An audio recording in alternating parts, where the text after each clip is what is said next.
Բարի Սիվիլներ տաղավարում հյուրընկալել եմ ընդդիմադիր Հայաստան խմբակցության նորընտիր ղեկավար Աննա Գրիգորյանին։ Բարև ձեզ։ Բարև ձեզ։ Շնորհակալ եմ հրավեր ընդունելու համար։ Տիկին Գրիգորյան, ինչու որոշում կայացվեց խմբակցությունում ձեզ նշանակել խմբակցության ղեկավար, արդյոք դա մրցակցային ինչ-որ ընտրություններ էին, ինչպես է դա տեղի ունեցել։ Խմբակցության ընդհանուր քննարկում է եղել, դա գիտեք, ընդհանուր քաղաքական միավորը երկու ուժ իր մեջ պարունակում է Դաշնակցություն եւ նախագահ Քոչարյանի քաղաքական թիմը եւ ընդհանուր առմամբ կար այդ ընդհանուր ընկալումը, որ եւ նախագահ Քոչարյանի քաղաքական թիմի ներկայացվածությունը եւ նաեւ Դաշնակցության ներկայացվածությունը պետք է լինի ղեկավար կազմում, այսինքն խմբակցության ղեկավար եւ քարտուղար եւ խմբակցությունում քննարկման արդյունքում եկել ենք այդ եզրակացության։ Դուք նախագահ Քոչարյանի քաղաքական թիմից եք համարվում։ Դաշնակցական չէ։ Չէ, որտեղ այնտեղ միայն կարծես թե զուտ ինստիտուցիոնալ առումով կա նախագահ Քոչարյանը, այսպես եւ առաջկուսակցությունը եւս համարվում է, այո, քաղաքական թիմ։ Եվ Դաշնակցությունը։ Հիմա հարց, տեսեք, բավական ժամանակ խոսում են նրա մասին, որ ընդդիմությանը եւս պետք է կերպարանափոխում, ընդդիմությանը պետք է ընդդիմափոխություն է Հայաստանում պետք է, տարբեր քննարկումներ կան։ Ձեր նշանակում է այդ առումով, հաշվի առնելով թե ինչպիսի նաեւ ուժեր կան Հայաստան դաշինքում, հա, ինչպիսի մարդիկ են նաեւ ներկայացված Հայաստան դաշինքում, քաղաքական փորձ ունեցող, նախկին նախագահ, չգիտեմ, Դաշնակցություն, որ պարբերաբար եղել է տարբեր ուրեմն իշխանությունների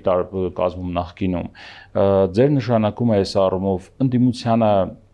ընդդիմության մի մասի կամ գոնե ռեբրենդինգի քայլ է, ինչպես են որոշումները կայացվում, օրինակ նախագահ Քոչարյանն է կայացնում, Դաշնակցության գերագույն մարմինն է կայացնում, խմբակցությունը մի նկատի ունեմ, հա, թե դուք եք կայացնում։ Խմբակցությունը որոշումը կայացում է համաձայն իր կանոնադրությամբ խմբակցության քննարկումների արդյունքում, բնականաբար նախագահ Քոչարյանը մեր քաղաքական թիմի առաջնորդն է եւ այդ բոլոր քննարկումները տեղի ունենում նաեւ իր ներգրավվածությամբ, այսինքն այստեղ հատուկ որևէ անձի կամ որևէ քաղաքական ուժի առանձնացնելը տեղին չի,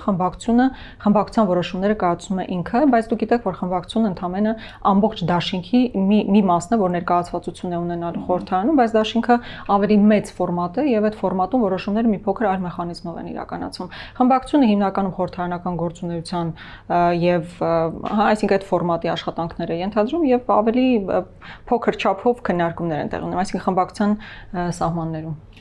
Ընդդիմությունը, թվում ձեր ուժը վիճարկում էր ընտրությունների արդյունքը Սահմանադրական դատարանում արդյունքները եւ ասում էին, որ այդ արդյունքները չեն ճանաչում, բայց այնուհետեւ Սահմանադրական դատարանի որոշումից հետո որոշվեց վերցնել մանդատները եւ գնալ խորհրդարան։ Մանդատների վերցնելը անուղղակիորեն կամ ուղղակիորեն, հա, ընտրությունների արդյունքի ճանաչում չէ։ Մենք բոլոր փաստերը ներկայացրել ենք Սահմանադրական դատարանում եւ նույնիսկ անաչառ դիտորդը կարող էր տեսնել, թե ինչպիսի ծավալի ընտրախախտումներ են տեղի ունեցել եւ մենք իսկապես կարծում ենք, որ ընտրության արդյունքները մասնավորապես իշխանության մասով լեգիտիմ չեն եւ մենք ունենք իսկապես դրա բոլոր հիմքերը այդպես պնդելու եւ մենք հարգանքով ենք մոտենում մեր ընտրողների ձայներին եւ այն պատասխանատվությանը, որ ստանձնել ենք նրանց առջեւ, բայց միևնույն ժամանակ պնդում ենք, որ ինչպես Բարգավաճ Հայաստանի ձայներն են ուղղակի գողացվել եւ մոտ 60,000 մարդու քվե ուղղակի ոտատակ է տրվել, այնպես էլ ամբողջ քարոզարշավի ընթացքում տեղի են ունեցել կոպիտ ընտրախախտումներ, որոնք էական ազդեցություն են ունեցել ընտրությունների վերջնարդյունքի վրա։ Բայց օրինակ ի տարբերություն մեզ, որ այդ ամեն ինչը պնդում ենք եւ ներկայացում ենք Սահմանադրական դատարանի, օրինակ իշխող քաղաքական մեծամասնությունը ասում է, որ ընդդիմության հատվածը լեգիտիմ չի։ Իհարկե չի կարողանում դրանից հետո չի գնում Սահմանադրական դատարան, չէ՞, եթե ի վերջո պատճառաբանելով, որ ընտրակաշառքներ են բաժանվել, չգիտեմ, ձայնագրությունները եւ այլը ներկայացնելու դրա վերաբերյալ։ Բայց եթե դու ասում ես, հիշում եք իր հայտնի հայտարարությունը, որ իր ձայների 100% օրգանիկ են, ընդդիմության ձայների 100%-ը ոչ օրգանիկ են։ Հիմա մոտավորապես նույնը ասում եք դուք հակառակ կողմից, որ ձեր ձայները օրգանիկ են, իշխանության ձայները ոչ։ Բայց մենք դրա համար գնացել ենք Սահմանադրական դատարան։ Մենք բոլոր հիմքերը դրա համար ներկայացրել ենք։ Իսկ օրինակ քաղաքական մեծամասնությունը ուղղակի այդպես անպագորկոր հայտարարություններ է անում, բայց դրա համար իրավական հետևանքներ չկան։ Հասկանալի է։ Այս առումով ընդդիմության եւ իշխանության տեսակետները կարելի ասել հայելային է, հա, բայց չի կարող լինել, չէ՞ որ խորհրդարանի մի մասը լինի լեգիտիմ եւ իրավակարգ, չգիտեմ, օրինակարգ, մյուս մասը չլինի։ Եթե լեգիտիմ չէ, ուրեմն ամբողջությամբ լեգիտիմ չէ։ Այս առումով ձեր փաստարկները ինչու են այդքան նման իշխանության ընդդիմության։ Տեսեք, որովհետև մենք տեսնում ենք իրավիճակն այդպեսին ու իսկապես այս խորհրդարանը աննախադեպ է լինելու իր լեգիտիմության դեֆիցիտով։ Սա պետք է արձանագրել։ Ու դա ասում է եւ ընդդիմությունը, եւ ասում է իշխանությունը։ Իշխանությունն իհարկե իր ոտին է կրակում դա ասելով, որովհետև ի վերջո իր քաղաքական մեծամասնությամբ ձևավորված խորհրդարան է եւ այդ խորհրդարանը նաեւ ձևավորում իշխանությունը։ Հետեւաբար կառավարությունը եւս քաղաքական այդ լեգիտիմության էական դեֆիցիտ ունի։ Այն որ մենք ենք ասում, ընդդիմությունն է ասում, դրա համար փաստարկը ներկայացնում է, դիմում է համանդրական դատարան, դա ակնհայտ է եւ մենք այդ ամբողջ շղթան արել ենք, այսինքն մեզանից կախված ամեն բան արել ենք։ Երբ որ իշխանությունն ասում է, որ լեգիտիմ չի խորհրդարան ընդդիմության մասով, իսկ եթե մեկ քվ լեգիտիմ չի, այսինքն մեկ մանդատ լեգիտիմ չի, հետեւաբար նաեւ ամբողջ ազգային ժողովը կարելի է դիտարկել ոչ լեգիտիմ։ Մի տեսակ անտրամաբանական է իշխանության այդ պնդումները, կրկնում եմ, իրենց ոտքին են կրակում դա ասելով։ Դե շատ լավ, հիմա երբ որ մեկ մանդատ լեգիտիմ չէ կամ մեկ քվ լեգիտիմ չի, ուրեմն ամբողջն է ոչ լեգիտիմ։ Այո, մենք այդ դիտանկյունից ենք գալիս։ Ոչ լեգիտիմ խորհրդարանում աշխատել։ Մենք մանդատները վերցնելով ասում ենք, որ դա պայքարի շարունակության հերթական միջոցն է։ Հասկանում եք, այդ պայքարի շարունակության տրամաբանությամբ է, որ մենք գնում ենք խորհրդարան, ժողովրդի ձայնը ներկայացնելու, այն խնդիրները բարձրաձայնելու եւ այն մարտահրավերները, որ մենք տեսնում ենք, որ առաջիկայում կան, դրանց դիմագրավելու համար, այսինքն այդ պատկերացումներից ելնելով, որ մենք շարունակում ենք։ Այդ դեպքում հետեւյալ հարցը 2021 թվականին երբ վերցեցին մանդատները, Ռոբերտ Քոչարյանը ձեր դաշինքի ղեկավար ասաց, որ գնում ենք այնտեղ հրամատավորվելու եւ հասնելու նրան, որ իշխանությանը հեռացնենք վերջի։ Դա տեղի չունեցավ։ Պատրաստ եք ընդունել, որ այդ քաղաքական օրակարգը ձախողվել է ընդդիմության մասով կամ դուք ձախողել եք, չգիտեմ, որովհետեւ հայտարարությունը ձեր ղեկավարի կողմից էր, եւ ինչ եք անելու, որ 2026-31, այսինքն այս ընթացքը չկրկնի 2000 ինչով եք հավաստիացնելու, վստահեցնելու ձեր ընտրողներին, չկրկնի 21-26-ը։ Իսկապես, քանի դեռ Նիկոլ Փաշինյանը Հայաստանի Հանրապետության գործող վարչապետն է, ընդդիմությունն ուրեմն ամբողջությամբ չի հաջողել։ Միևնույն ժամանակ ես պետք է ամենայն ազնվությամբ եւ խոնարհաբար պնդեմ, որ մենք անցնող տարիներին իսկապես արել ենք հնարավոր ամեն բան։ Դժվար է կողքի հայացքով նայել ու ասել, որ այս մի բանը հնարավոր էր անել եւ դուք չեք արել, չեք ուզեցել կամ չգիտեմ։ Դուք գիտեք, թե ինչպիսի ճնշումների են ենթարկվում բոլոր այն մարդիկ, ովքեր քաղաքականության մեջ են, ինչպիսի, այսպես հետապնդումներ եւ այլն, բայց այդ ամենով հանդերձ եւ փողոցային պայքար ենք գեներացրել, մեկը չէ, երկուսը չէ։ Եվ խորհրդարանում տեսել եք այն ակտիվ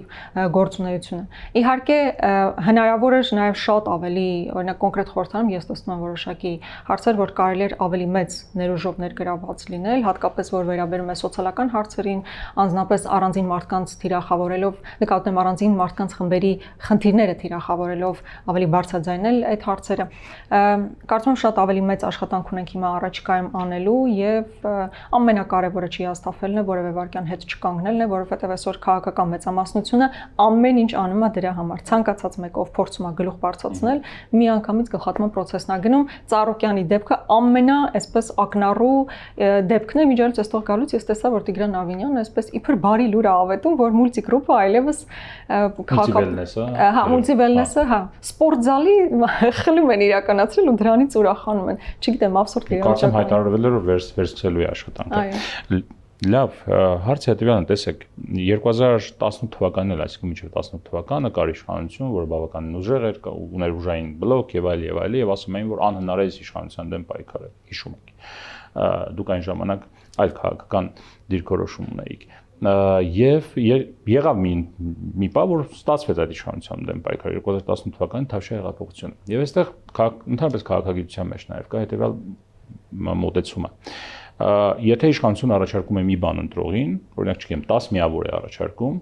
ապա ընդդիմության առաջարկը պետք է գոնե լինի 11 միավոր, որ ինքը հաղթի այդ ընտրություններին։ Այսինքն իր քաղաքական առաջարկի խնդիր կա։ Ձեր քաղաքական առաջարկում ինչ է այն չի եղել, որ չեք կարողացել հաղթել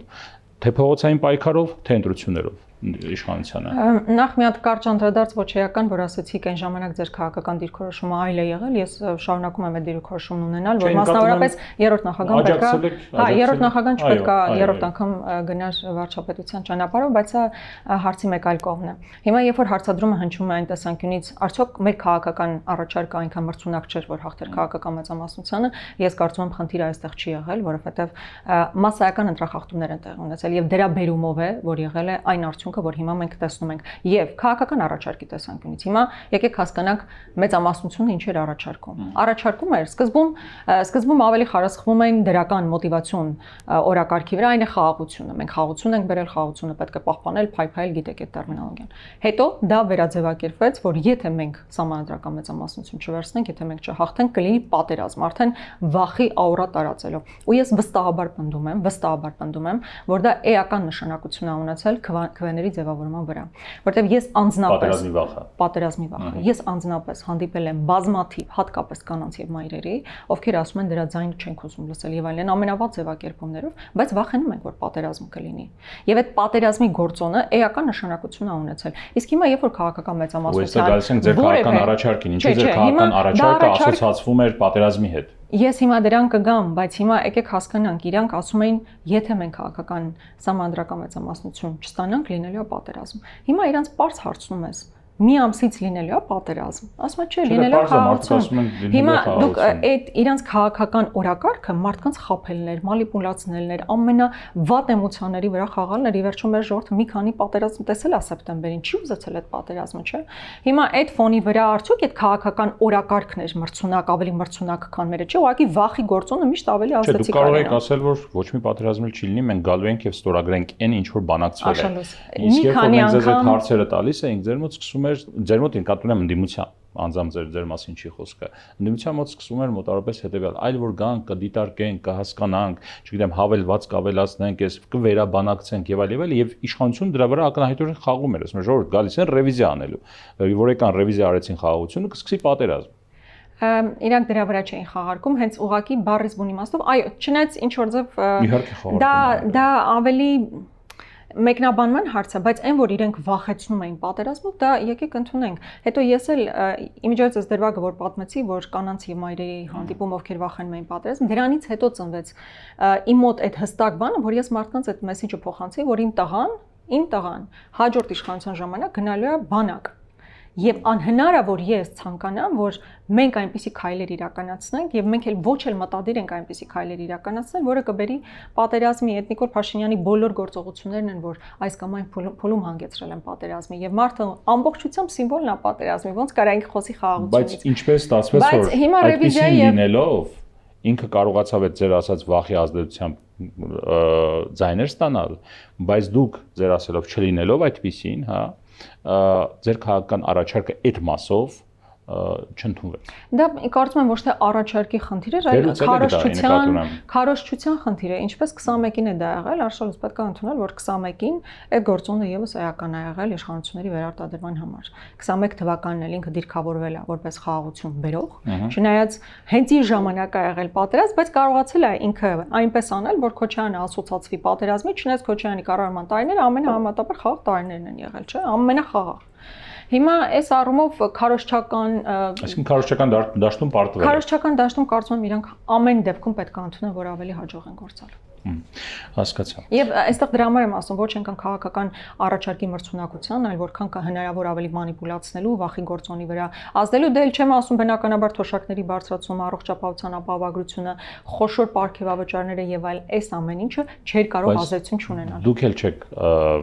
այդ վախի գործոնը դուք էլ չեք շահարկել ընդդիմությունը։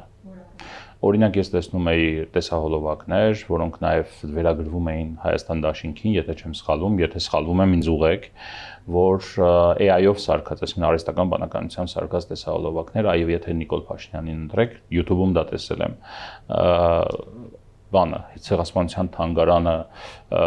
համալիրը, այսպես ասած, հա, այնտեղ ադրբեջանցիներ են, ադրբեջանական դրոշ է, չգիտեմ, սրանից հետո այս կլինի, այն կլինի եւ այլ, սա վախի գործոնի շարքում չէ։ Ընդհանրապես ես հիշում եմ 21 մի հատ փորձեմ համատական տանել 21 թվականի ընտրությունների հետ մի կարճ դրվագով։ 21 թվականի ընտրություններից ժամանակ Գորիս-Կապան ճանապարհին մի հատ բան էր, վիդեո էր հայտնվել, ոչ AI-ով, այն ժամանակ AI այդքան պոպուլյար չէր։ Այսինքն դրանով քաղաքական կոնտենտը շատ քիչ էր գեներացվում։ Մի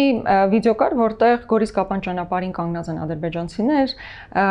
հայերին կանգնացնում են, ասում են դուք այստեղով չեք կարող, ու դա թվում էր անհավանական բան, աներևակայելի բան, ոնց կարող է նման բան լինել, Գորիս-Կապան ճանապարհը միշտ մենք դրանով գնացել ենք եւ այլն։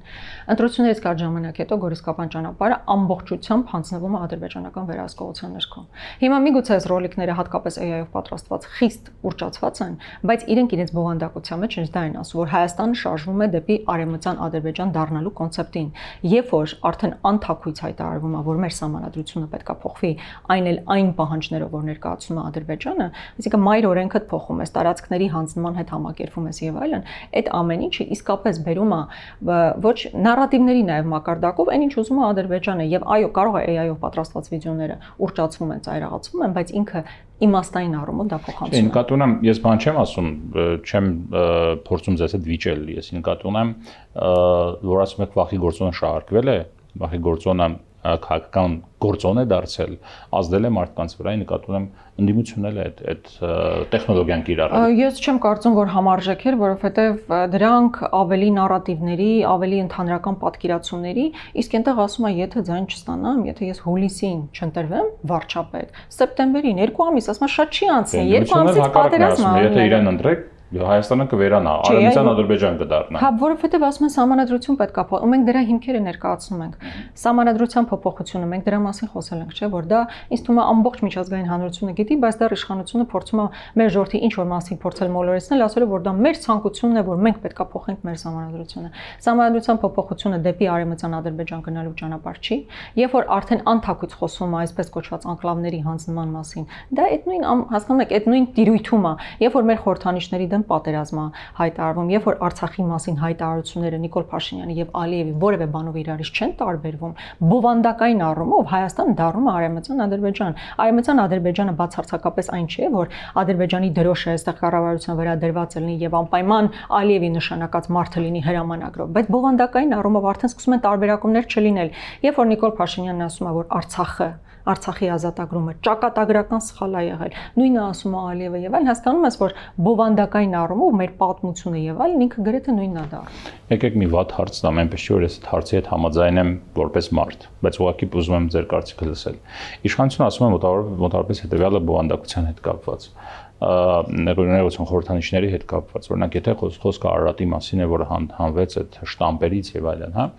ասում են մենք ընդունում ենք Թուրքիայի տարածքային ամբողջականությունը, մենք ճանաչում ենք Թուրքիան այն սահմաններով, որ հիմա կա։ Թուրքիայի տարածքում է գտնվում մեզ համար գուցե շատ կարեւոր Արարատ լեռը, ամեն օր մենք տեսնում ենք եւ իսկապես շատ կարեւոր է մեզ համար։ Բայց այնուամենայնիվ ասում եմ մեր պետական սիմվոլների վրա, պետական մարմինների կամ չգիտեմ, հա, սահմանային անցակետերը անցնելուց անձնագրերի այդ շտամպերի վրա Արարատը դնելով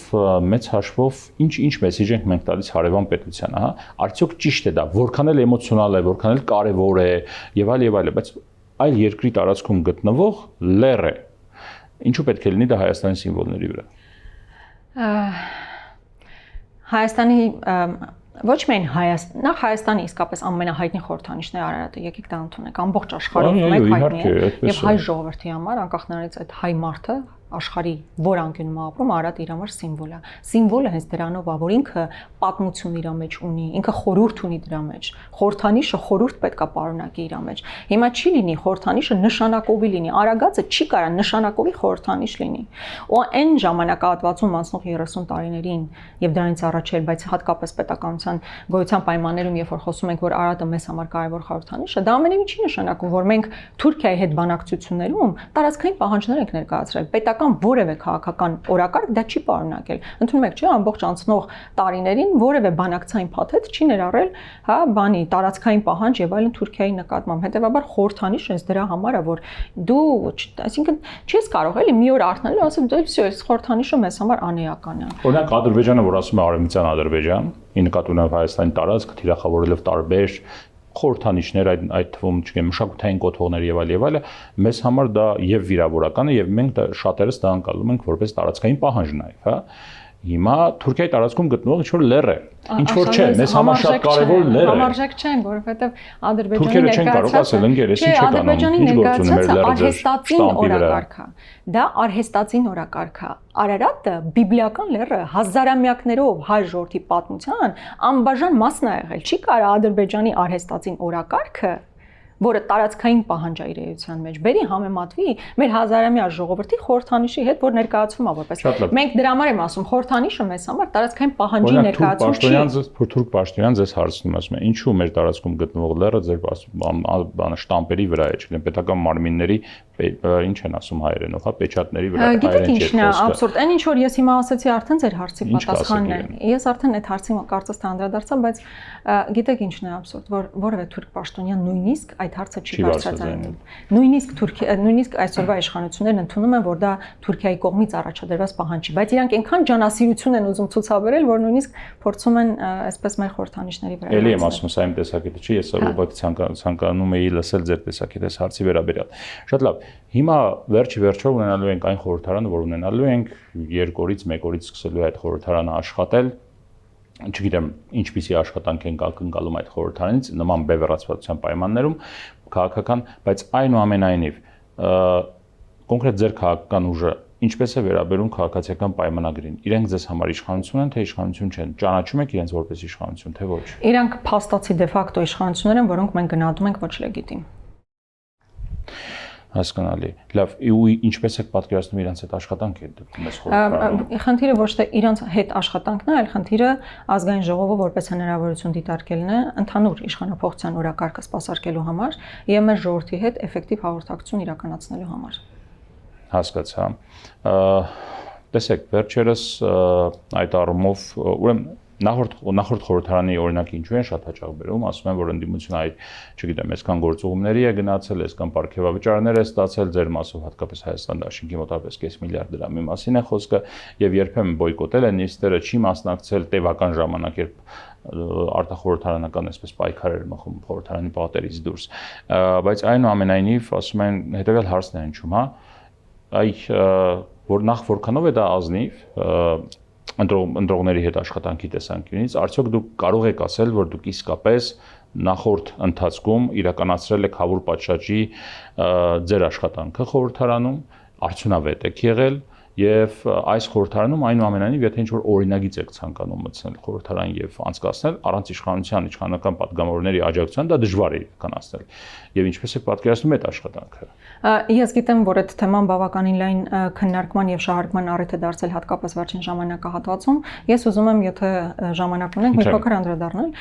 Ինչ վերաբերում է գործուղումներին, մենք մշտապես պատվիրակությունների կազմում մեր ներկայացվածությունն ապահովել ենք միջազգային հարթակներում ու դա առնվազն մեր պարտականություններ իրականացնելու, որտեղ եթե այսօր որևէ միջազգային հարթակում լսում եք հայ ռազմագերիների խնդիրը, ապա դա մենք ենք, որ բարձրաձայնում ենք, որտեղ այս իշխանությունները խաչ են քաշել բազմաթիվ հարցերի վրա, այդ թվում նաև Արցախի ժողովրդի հավաքական վերադարձի իրավունքի իրացման վրա, այսինքն մենք մեր պարտականությունն ենք համարել միջազգային հարթակներում դա բարձրաձայնել, ու ես զարմանում եմ, որ դա պետք է դիտարկվի որպես քննադատություն, ընդհակառակը ես սովորաբար մտածում եմ, որ մեզ պետք է քննադատել ավելին անելու համար։ Ես դա ընդունում եմ, դա չես կարող հերքել, որովհետև կա օբյեկտիվ իրականություն։ Եվ նույն ժամանակ քննադատել, որ դու դա այդ նպատակին հասնելու համար սա արել ես, իրականում արել ենք, չէ՞։ Հիմա այդ գործողումների մասին, որ խոսում ես, գործողումների նպատակը ո՞րն է եղել։ Միջազգային հարթակում ներկայացնել այն իրական մեր ընկալման պետական ու ազգային դիրքորոշումները, որ քաղաքական մեծամասնությունը չէր կարող հնչեցնել ռազմագերիների հետ կապված, Արցախի ժողովրդի հետ կապված եւ այլն։ Այդ մենք ամեն ինչը արել ենք։ Ես կարծում եմ, այստեղ ոչ թե քննադատելու առիթ կա, ընդհակառակը պետք է ասել, որ ավելի ջանասիրաբար դա պետք է անել։ Ինչ վերաբերում է պարգևավճարներին, ամեն անգամ, երբ ստացվել են պարգևավճարներ, դրա մասին եղել է առանձին հայտարարություն, որ պարգևավճարներն ուղղվելու են այս կամ այն սոցիալական ծրագիրն իրականացնելու եւ դրա հետ կապված մենք հանրային հաշվետվականություն ենք ուղղվել է սոցիալական ծրագրերի։ Ամբողջ խմբակցությունը։ Սկզբում մենք դիմել ենք նույնիսկ սահմանադրական դատարան, որպեսզի չեղարկվի այս ընթացակարգը, այսինքն մենք այն գլխից փորձել ենք իրավական ճանապարհով կանխել սա։ Դիմել ենք սահմանադրական դատարան, բնականաբար անարդյունք, եւ հետո արդեն ամեն անգամ մենք հայտարարել ենք այս կամ այն ծրագիրը կամ այս կամ այն սոցիալական ծրագիրն իրականացնելու սկզբում կարծես 1 կամ 2 դեպքեր, հետո արդեն այս վերջին ժամանակահատվածում բավականին ակտիվացավ այդ պարքեվավճարների հարցը, կարծես թե դեկտեմբերին էր, որ մեծ հատկապես այո, տարեվերջի այդ ժամանակ նույնիսկ ես կարծում եմ այս ժողովրդն էլ պետք է հիշի այդ դրվագը, երբ որ ես Նիկոլ Փաշինյանն ասում եմ անարդարը նաև երբ որ մեզ եք տալիս այդ պարքեվավճար, պետք չի տալ, ու այնտեղ հրապարակային էլ ասում եմ եկեք մենք հերթով տանենք ցույց տանք թե այդ բոլոր գումարները որտեղ են գնացել, այսինքն դա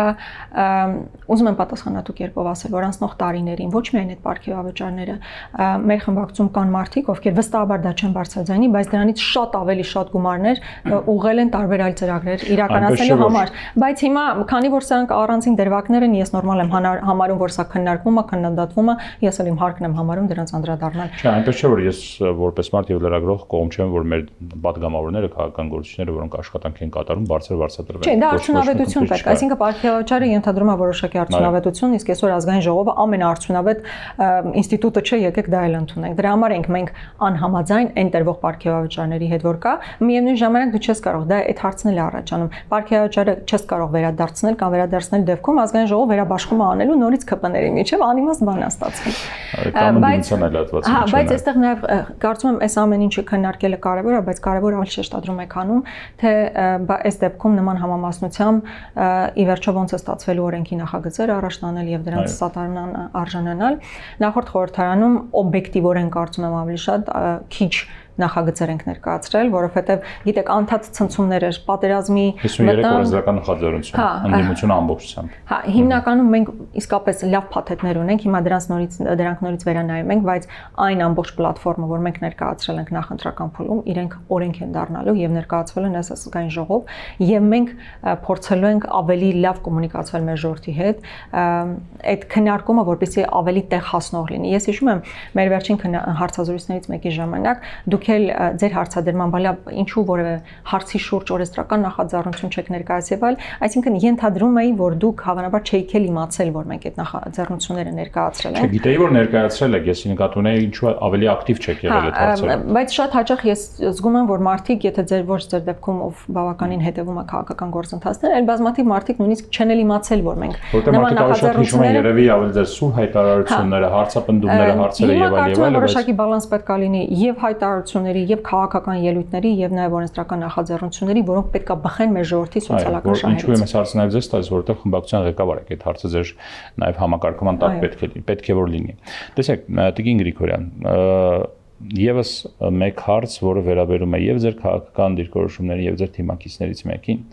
2021 թվականի ապրիլին դուք հրապարակավ հայտարարեցիք, որ եթե Նիկոլ Փաշինյանը կրկին ընտրվի վարչապետ, դուք խորհրդարանում անելիք չեք ունենա, բայց ընտրություններից հետո հայտնի է վերցրել եք մանդատը։ Վերջերս արդեն 2026 թվականի փետրվարին մոտ առապես նույնաբովանդակ խոստում տվեց ձեր դաշինքի ներկայացուցիչ Աղվան Վարդանյանը, ասելով, որ կհրաժարվի մանդատից։ Իդեպ պարոն Վարդանյանն եւս հրավիրել են հարցազրույցի, հուսում կստացվի։ Եթե իշխանության մնա Նիկոլ Փաշինյանը, ասել էր, որ կհրաժարվի մանդատից, եթե իշխանության մնա Նիկոլ Փաշինյանը։ Սակայն հուլիսին նա նույնպես հայտարարեց, գրառում կատարեց Facebook սոցիալական ցանցում, որ մանդատը վերցնելու է։ Ես նայեցի նաև այդ գրառման տակ դուք հավանել եք այդ գրառում, հա։ Ասացեք, խնդրեմ, սա հրապարակային խոստումից հրաժարվելու այսպես տարբերակ չէ եւ ինչպես եք դուք սրան վերաբերում անձամբ եւ արդյոք ընդդիմությունը նման քայլով ինքն էլ չի նորմալացնում։ Դուք իշխանությանն եք բարբերաբար մեղադրում, որ այս խոստումը տվեցիք չկատարեցիք, սա ասեցիք չկատարեցիք, սա ներառեցիք չկատարեցիք եւ հիմա իշխանությունը կարող է ասել, իսկ դատավորն ով է։ Թող քարնետի մեր վրա նա, ով անմեղ է, այսպես ասած, քրիստոնեական քրիստոնեությունից գալով, այսպես ասենք, Հիսուս խոսքերից։ Խնդրեմ, ասեք ձեր կարծիքը։ Տեսեք, 21 թվականին վստահաբար հիշում եք, որ ես մինչև ընտրությունները անկախ պատգամավոր եմ եղել, այսինքն որևէ քաղաքական ուժի ներկայացուցիչ չեմ եղել։ Այդ ժամանակ այո, այդ հայտարարությունը հնչեցրել եմ, բայց հետո քաղաքական արդեն թիմի մաս կազմելով քննարկումներ ենք ունեցել եւ ես անձնապես մտածել եմ եւ քաղաքական թիմի քննարկումների արդյունքում բնականաբար, որ ավելի էֆեկտիվ կլինի քաղաքական պայքարը շարունակել նաեւ խորհրդարանում եւ ամենայն պատասխանատվությամբ անցնող 5 տարիներին դա փորձել եմ իրականացնել։ Ինչ վերաբերում է պարոն Վարդանյանին, ես ուրախ եմ, որ դուք իրեն հրավիրել եք եւ հույս ունեմ ինքը շատ ավելի մանրամասն կանդրադառնա այս հարցին։ Չէ, առհասարակ ձեր վերաբերմունքը։ Բայց ինչ վերաբերում է դաշինքի ներսում, որ պարոն Վարդանյան, դուք նման բան եք ասել հիմա, այլ դիրքորոշում ունեք, մեծ հարցեր կտան դրա վերաբերյալ։ Ես կարծում եմ իսկապես բոլոր մոտիվների մասին պարոն Վարդանյանը կկարողանա խոսել, ինչպես ես եմ հանգիստ խոսում։ Իմիջիայից իմասով շատ հետաքրքիր է, որ անցնող 5 տարիներին որևէ մեկը այդ հայտարարությունը չէր հիշել, մեկ էլ հետ ընտրական փուլում դա սկսեցին հիշել, էլի նորմալ եմ նայում, պետքա հանրային գործիչներին, քաղաքական գործիչներին, այո, պետքա հիշեցնել իրենց հայտարարությունը, բայց շատ կարևոր մի դիտարկում եմ ուզում անել։ Երբ որ փորձում եք պարոն Վարդանյանի հայտարարությունը դիտարկել Նիկոլ Փաշինյանի արածների, հնչեցրածների եւ հետո չարածների մասով, մասշտաբների տարբերությունը պետք է զգալ։ Այսինքն Արցախը Հայաստանը եւ վերջ, եւ Արցախը Ադրբեջանը եւ վերջ, պետք է Շուշին Հադրութը դեօկուպացնել եւ հետո հանձնել ամբողջությամբ, դա պետք է ինձ թվում է մասշտաբի եւ էֆեկտի տեսանկյունից։ Հիմա սա ավելի շատ խմբակցության քաղաքական ուժի կայացնելիք որոշումն է եղել, ավելի արդյունավետ ինչպես թիմը աշխատի։ Դա խոստում է եղել ընտրողներին եւ գուցե ինչ որ ազդեցություն է ունեցել նաեւ ընտրողների վրա։ Դրա համար մասշտաբի տարբերություն միանշանակ կա, որովհետեւ նա վերաբերում է ազգային հարցերին, մեծ հաշվով պետական հարցերը եւ առանձին թիմի վերաբերյալ հարցերը, թիմի տված խոստումին կամ թիմի անդամներից մեկի տված խոստումին, բայց այնուամենայնիվ եկեք հաշվի առնենք, որ մասշտաբի էֆեկտ նաեւ կա, որովհետեւ նա վարչապետ է եւ իր հայտարարությունները վերաբերում են ամբողջ պետության, տվյալ դեպքում, այս դեպքում գործ ունենք ընդդիմության կոնկրետ ներկայացուցիչի հետ, որի հայտարարությունը վերաբերում է ընտրություններին, բայց գիտեք ինչ հարց եմ ուզում ձեզ տալ։ Երբ դուք օրինակ արեցիք այդ հայտարարությունը, հետո պարոն Վարդանյանը շատ քաղաքական գործիչներ տարբեր հայտարարություններ են տարբեր պահերի անում եւ հետո այդ հայտարարությունները վերանայում են։ Այ ինչն է դրթում այդ պահին, էմոցիոնալ ինչ վիճակն է մարդուն դրթում նման կատեգորիկ ուլտիմատիվ նաև հայտարարություն անել եւ հետո ինչ որ պահի սկսել վերանայել։ Ինչպես է դա տեղի ունենում։ Ինչպես է դա խմորվում, ձեր մասով ասել։ Հա, ես իմասով կարող եմ ասել։ Առաջին կոմպոնենտը անփորձությունն է, երկրորդ կոմպոնենտը պատերազմից հետո ինձ համար ուղղակի անպատկերացնելի կարող էր լինել, որ որևէ ուժ ում գործողությունների հետևանքով հազարավոր տղաներ հիմա հանգչում են Եռաբլուրում եւ ում գործողությունների հետևանքով Արցախի մի մասը այդ ժամանակ դեռևս օկուպացված էր, կարող է վերընտրվել, այսինքն այդ նաեւ ներքին համոզմունքը կար, որ անհնարավոր որ Նիկոլ Փաշինյանը վերընտրվի, բայց կրկնում եմ նաեւ որոշակի քաղաքական փորձառության պակասի արդյունք է դա եղել, բայց կրկնում եմ, դու պետք է ինքդ քո համար հասկանաս, քո գործողությունները ավելի էֆեկտիվ են, այսինքն քո ներգրավվածությունը ավելի ուժեղացում է թե թույլատրում է եւ ես կարծացի այն ժամանակահատվածում եւ քաղաքական կրկնում եմ, ես անկախ կարգավիճակ եմ ունեցել, ոչ քաղաքական թիմի մաս եւ այլն եւ զարգացումները մի փոքր այլ են եղել, սա այսպես, բայց կրկնում եմ մասշտաբի առումով բացարձակապես այլ է եւ պարոն Վարդանյանը մեր ավագ ընկերն է, մեր գործընկերը, ով փորձառու քաղաքական գործիչ է եւ հատկապես այս խառը ժամանակահատվածում, ինչպես նկատեցիք նաև ինքը իր գրառման մեջ ասում է այս փուլում, այս գործողությունն եմ անում եւ կարծում եմ հատկապես այս փուլում կարեւոր է նրա փորձառու ներկայացումը մեր քաղաքական թիմում։ Շնորհակալ եմ ձեզ համար։ Սիվիլների տաղավարում ես զրուցեցի Աննա Գրիգորյանի հետ։ Առողջ եղեք։ Կհանդիպենք։